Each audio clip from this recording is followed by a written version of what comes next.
Bonjour et bienvenue dans cette nouvelle vidéo. Je suis Sam de Phone Android et aujourd'hui c'est le grand jour. Je vous propose le test d'un téléphone que vous nous avez beaucoup demandé sur la chaîne, le Xperia 1 Mark IV.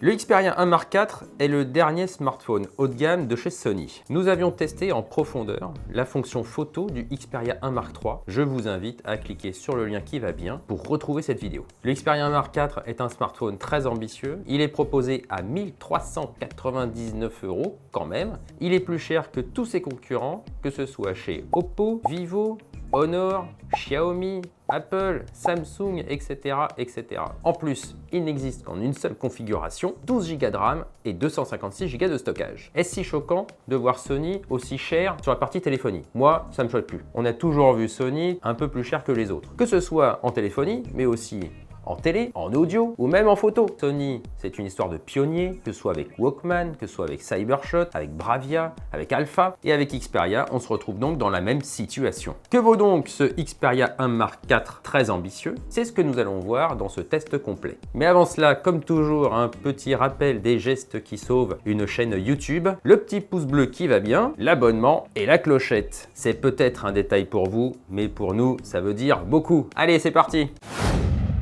Commençons ce test par un petit unboxing extrêmement rapide parce que dans cette petite boîte qui est quand même extrêmement fine, il n'y a pas grand chose. On ouvre la boîte, on trouve le smartphone, en dessous un petit peu de lecture et puis ah bah y a rien. Et oui, Sony a pris la décision au niveau mondial de retirer tous les accessoires de la boîte. Chargeur, écouteurs, câble USB, il n'y a plus rien. C'est anormal de la part de Sony de ne fournir aucun accessoire, surtout pour charger le téléphone. Pour moi, c'est même une aberration parce qu'à 1399 €, on se retrouve avec une expérience qui est tronquée. Et même, je dirais que pour le consommateur, c'est la triple peine. Pourquoi? D'abord, le téléphone est plus cher. Sony va faire des économies sur l'emballage et sur les accessoires. Des accessoires que vous allez devoir acheter en option. Ça veut dire que votre panier moyen va augmenter. Et puis, vous allez avoir une expérience encore une fois tronquée, surtout au niveau de la charge. Si vous n'avez pas un chargeur rapide compatible avec le Xperia, vous allez avoir une expérience de merde. Expérience de carrément. Oui, carrément. On le verra dans la partie batterie, mais honnêtement, c'est incroyable de faire ça. Après ce petit coup de gueule, passons à quelque chose de beaucoup plus léger, le design. Voici donc le Xperia 1 Mark IV. On retrouve évidemment le langage design de tous les Xperia 1 précédents. On retrouve surtout la finition du Xperia 1 Mark III avec cette belle dalle à l'arrière de verre minéral brossé et donc mat, qui ne retient pas les traces de doigts. À l'avant et à l'arrière, c'est du Gorilla Victus et tout autour, c'est de l'aluminium. On retrouve les quelques petites particularités qui vont bien sur les Xperia 1. D'abord, un double déclencheur photo qui est ici. Vous pouvez prendre des photos directement avec ce déclencheur et même il vous permet d'ouvrir l'application photo. C'est un déclencheur qui est texturé, ça veut dire que vous pourrez vraiment avoir une bonne prise en main. Vous retrouvez aussi le lecteur d'empreintes digitales sur la tranche et non pas sous l'écran. Vous retrouvez bien évidemment le tiroir de carte SIM qui s'ouvre sans outils, ça c'est canon. Vous retrouvez le port jack 3,5 mm sur la tranche supérieure. On retrouve aussi le double haut-parleur frontal, marque de fabrique de chez Sony. Vous remarquerez qu'il n'y a pas d'encoche et qu'il n'y a pas de poinçon non plus pour le capteur selfie. Il y a deux petites bandes qui vont bien ici. Nous avons remarqué deux détails distinctifs par rapport au Xperia 1 Mark III. D'abord, le tiroir de la carte SIM, il était là avant, il est maintenant ici. Et puis, surtout, la disparition du bouton dédié à Google Assistant. Moi, personnellement, je ne le regrette pas. Côté logiciel, nous retrouvons Xperia UI, l'interface de chez Sony, une interface qui n'a pas changé d'un iota, même si nous sommes passés d'Android 11 à Android 12. Il y a très peu d'options de personnalisation dans cette interface. Vous pouvez juste changer le fond d'écran, point barre. Dans cette interface, vous retrouvez beaucoup de logiciels préinstallés, notamment des logiciels multimédia. Des logiciels pour la photo, pour la vidéo, pour la musique, pour le jeu. Il y en a beaucoup. Il y a quelques options commerciales préinstallées sur ce téléphone, mais certaines sont optionnelles. Vous avez le choix de les installer ou non. Après avoir regardé le design matériel et logiciel, nous passons à la partie écran. Nous retrouvons une dalle très similaire à celle du Xperia 1 Mark III. Vous pouvez retrouver ci-contre toutes les informations techniques de cette dalle. C'est une dalle qui a été développée sur les modèles des Bravia de Sony. C'est-à-dire que l'objectif de Sony est de mettre une petite télévision dans votre poche. Vous avez donc un ratio qui est très allongé, qui est 21/9. Vous avez aussi une définition qui est presque 4K pour une résolution qui est vraiment très très élevé à plus de 600 pixels par pouce. Vous avez un coprocesseur d'image X1 hérité des Bravia et vous avez des options que vous ne retrouvez nulle part ailleurs sauf dans des télévisions, comme par exemple la balance des blancs où vous pouvez régler chacune des couleurs primaires indépendamment. Il n'y a que 2 modes d'affichage des couleurs dans ce téléphone. Il y a le mode standard qui est par défaut et il y a le mode créateur. C'est un mode qui est hérité des Bravia une fois encore. C'est un mode qui prend le contrôle sur les réglages d'affichage du téléphone en fonction des contenus qui sont affichés. C'est comme si vous aviez un mode Netflix calibrated. Et en plus, ce mode créateur, il est compatible avec Netflix, il est compatible avec YouTube, il est compatible avec Bravia Core évidemment et avec plein d'autres applications de streaming. Le mode créateur est le meilleur en termes d'affichage des couleurs avec un delta E de 2,1 seulement. Ce mode créateur, il est très bon pour la colorimétrie, mais il est aussi très bon pour la luminosité avec une luminosité manuelle maximale qui dépasse les 600 nits. Ça, c'est vachement bien. Le mode standard se défend, même s'il est beaucoup moins bon, et il y a un mode dynamique qui permet de changer du mode standard au mode créateur en fonction des contenus qui sont affichés. Et ça, c'est très bien aussi. On passe maintenant à la partie performance et batterie. À l'intérieur de ce smartphone, vous retrouvez sans surprise le Snapdragon 8 Gen 1 de chez Qualcomm. Accompagné de 12 Go de RAM, ce SoC offre de très belles performances, similaires à la concurrence, peut-être parfois un petit peu en dessous. Le Snapdragon 8 Gen 1 fait tourner tous les jeux et toutes les applications disponibles sur le Play Store, et ce, même si Genshin Impact se positionne par défaut sur les graphismes moyens, comme tous les autres smartphones sous Snapdragon 8 Gen 1. Notez que la stabilité de la plateforme n'est pas top, elle se situe autour de 45%. Ça veut dire que vous allez perdre 65% de puissance entre le début et la fin de votre partie. Pourquoi c'est autant? Parce qu'il y a un bridage sur le CPU et sur le GPU pour éviter que ça chauffe trop. Parce que justement, l'un des défauts du Xperia 1 Mark IV est de chauffer quand même un tout petit peu. Au global, la température monte jusqu'à 42 degrés, ce qui n'est pas énorme. En revanche, localement, vous pouvez avoir quelques cœurs du CPU ou du GPU qui montent jusqu'à 60 degrés. Et ça, c'est beaucoup. Et cela se ressent en fait sur les tranches en aluminium. Et ça, c'est vraiment dommage. Notez que le jeu n'est pas le seul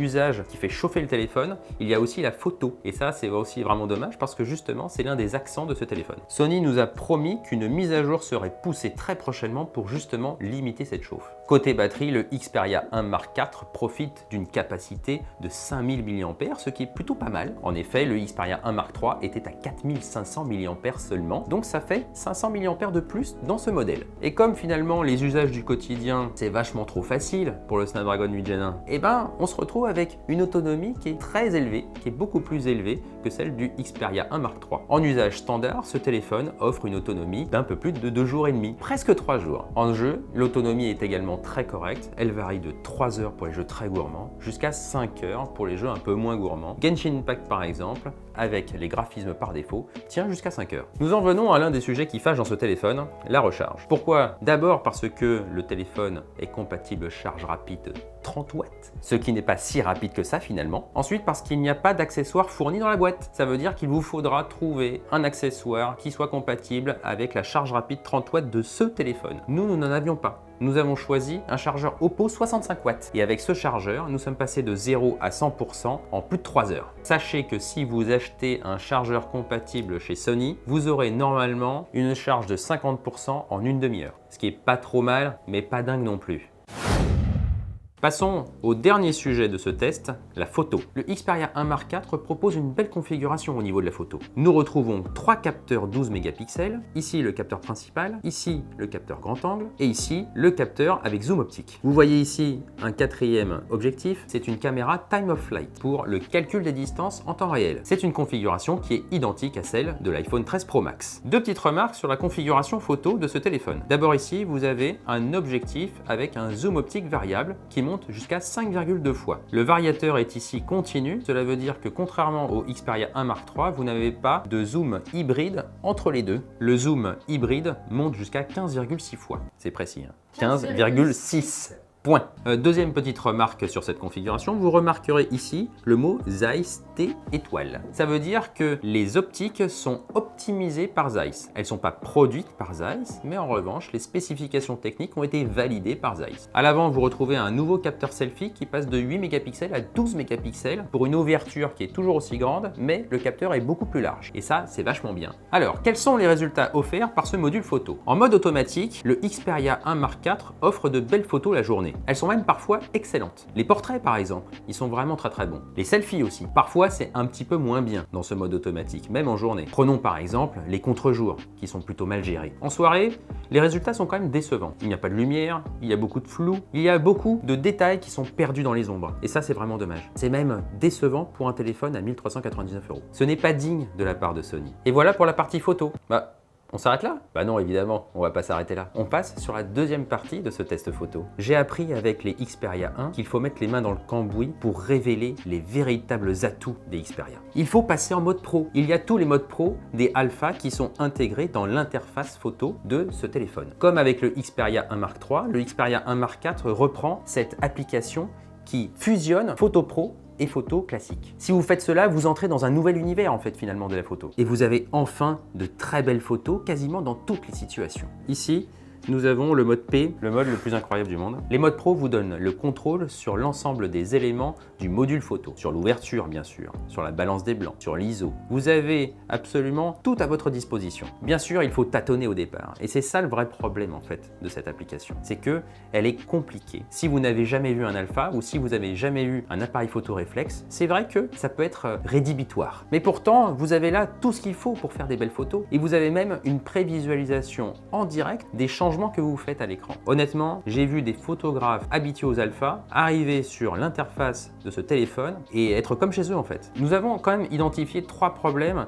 avec l'usage des modes professionnels de ce téléphone. Le premier, c'est que ça manque d'intuitivité. Aujourd'hui, si vous n'avez pas fait de photos, si vous n'avez pas eu de réflexe, quand vous allez arriver ici, vous allez être perdu. Et vous allez vouloir repasser en mode basique. Et ça, c'est l'erreur, parce que le téléphone en mode basique ne fait pas de bonnes photos. Ça manque aussi d'instantanéité et de naturel. Ça veut dire que vous allez passer beaucoup de temps à vouloir avoir les meilleures conditions de lumière de ce téléphone pour prendre une photo. Mais le problème, c'est que peut-être que la scène, elle sera déjà dépassée. Peut-être que vous allez vouloir prendre un chien qui est en train de prendre une balle, mais qu'en fait, ça sera déjà trop tard. Parce que vous allez vouloir avoir le bon réglage. Et passer du temps sur les réglages fait que vous passez moins de temps à prendre des photos. Et enfin, le troisième problème, c'est que les modes professionnels vous obligent à utiliser l'obturateur mécanique pour prendre les photos. Et des fois, vous allez appuyer dessus et ça va créer un flou. Et ça, c'est dommage. Bienvenue dans le monde d'un photographe professionnel en fait. Exactement. Là, on est vraiment dans l'univers du photographe amateur averti, expert et professionnel. C'est les mêmes contraintes, ce n'est pas intuitif, ce n'est pas instantané et ce n'est pas très pratique. Alors, qu'est-ce que je pense de ce téléphone? Il y a 2 points importants avec le Xperia 1 Mark IV. D'abord, ce téléphone a été créé pour combler les besoins des experts ou des amateurs avertis en photo, en vidéo, en musique, en jeu, et tout ça évidemment, ça se retrouve là-dedans. Ce téléphone est un concentré du savoir-faire de Sony dans tous ses domaines. Il y a la techno, il y a les options, il y a les applications. Et cela en fait finalement un téléphone unique en son genre. L'autre point, c'est le paradoxe de ce téléphone. En allant jusqu'au bout de son concept de smartphone multimédia, Sony se coupe finalement des consommateurs lambda. Il les boude presque finalement. Parce que il y a là un téléphone qui s'adresse uniquement aux experts, mais pas aux amateurs. Prenons l'exemple de l'iPhone 13 Pro Max, que ce téléphone copie sur plusieurs points. Je l'ai justement ici, on va le regarder. Le Xperia 1 Mark IV est l'antithèse de l'iPhone 13 Pro Max, alors qu'on se retrouve avec une configuration photo qui est similaire. Pourquoi c'est l'antithèse? Parce que le format, il est bizarre, parce que les options sont bizarres, parce que l'intuitivité n'y est pas non plus. Quand on prend un iPhone, tout de suite on sait l'utiliser. Quand on prend le Xperia, il faut un temps d'adaptation. Le jusqu'au boutisme en fait un téléphone élitiste. C'est triste à dire, mais honnêtement, il est excellent ce téléphone. Mais il est tellement pas pratique à prendre en main que finalement, il en est rébarbatif. Voilà qui conclut ce test vidéo du Xperia 1 Mark IV. J'espère qu'il vous aura plu parce que vous l'avez beaucoup attendu. J'espère donc qu'il est à la hauteur de vos espérances. Merci beaucoup de l'avoir suivi jusqu'au bout. Je vous retrouve très bientôt pour un nouveau test de smartphone. D'ici là, portez-vous bien. Ciao.